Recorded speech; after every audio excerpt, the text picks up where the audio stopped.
Ayan yung binili niya laruan. Ayan o, nag-aerobic. Papa, yan yung mga binili kong laruan. Maganda ba? Ito yung nag-scooter. Kaya lang di na pinandar kasi aandar yan. Aandar kasi papi. Hahabulin pa ni Sai. Tapos ito yung family na mag-jogging. Tsaka magbabike. Ito, may baby pa o, naka-scooter pa o. Tapos ito yung kanyang nanay. Ito may ate.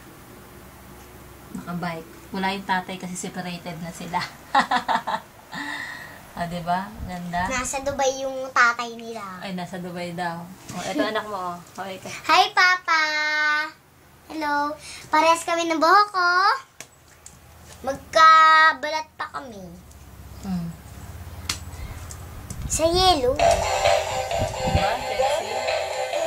Ito naman, scooter niya, green din. Yung gulong, kasi green ang kaya na. Kaya maglalaro na siya.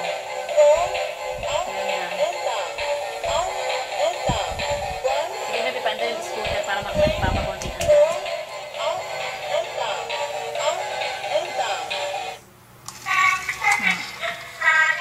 Ay, scooter, umandar na, oh. Ay! Ay! Ako, bilangga yung baby.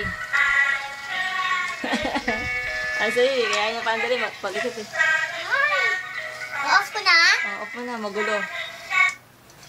Ikaw bad Buti ka pa to, ba? hindi umaanda. Yan lang. Siyempre, nag-exercise ka. Ano sa'yo kay Papa? Pa, love you! Susundan yung maleta. Okay lang, ganda nga, oh. Tignan mo, kasing balat ko pa. Yung pony ko, gayang-gaya. Sige pa, bye-bye na. Maglalaro na si Sai. Bye-bye.